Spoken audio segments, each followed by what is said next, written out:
With 1/8 of a mile to go, American Pharoah's got a 2-length lead. Frosted is all out at the 16th pole.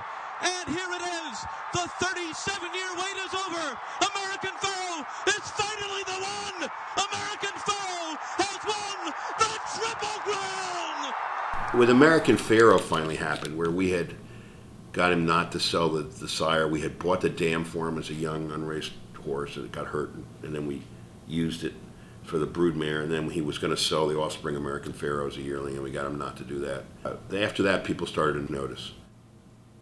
Our company's tongue twister name is Equine Biomechanics and Exercise Physiology, Inc., aka EQB. We look at the mechanics and the physiology, the internal organs, and all the chemistry of what makes an athlete. We do it for horses.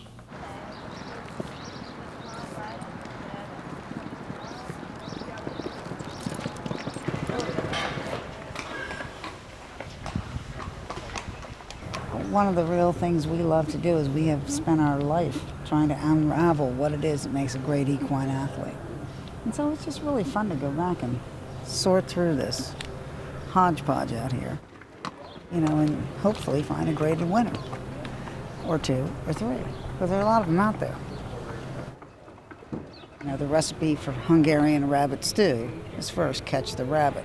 So this became the most important part. You have to find the good horses. If you don't find the good horses, you have no chance. Good horse does what you want, when you want, how you want. And that's important, because if they can go fast, and they will go fast, that's a positive thing. Doesn't mean that they're a great racehorse necessarily, because they may not have the cardio, they may not have the air. You're looking at a moment of time.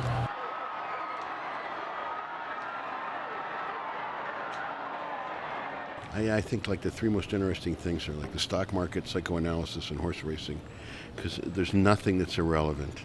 And no matter how smart you are, you can keep getting better and better, but you can still fall on your face. It's just a wild challenge for every different part of whatever there is that makes anything work. So I like it. When it puts all the weight on that foreleg, the whole leg buckles.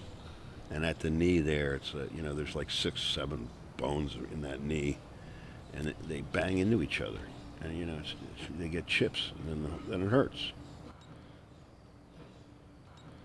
It's that simple to crush your dreams.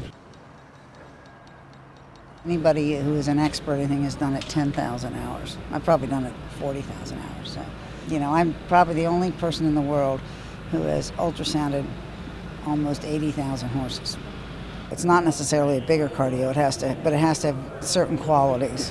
They aren't smaller, tiny cardios, but they work better. It's like in people, the better athletes have stronger, more efficient hearts. They can get the blood and the oxygen to the system. We looked at everything about their heart. We looked at like 100 variables in exercise physiology, and we found we're using 10,000 horses over 10 years and watching every split of every race they ever ran after that.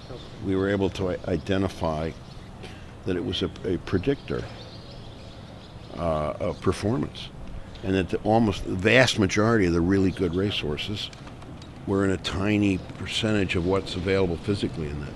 If you knew nothing else about the horse, but its pedigree, or this stuff about its heart, you'd be much better off with the heart data. But that said, no one piece of data really by itself will tell you whether it's a good horse or not, because there can be other holes in a horse. There's physiological, there's mechanical, and then there's just performance. We have a whole lot of data on how they run and how they tire. So that's all. You just have to pray, I guess. You just do everything you can to get a dense number of horses with a lot of ability, and hope there'll be ones there that try hard and give a damn.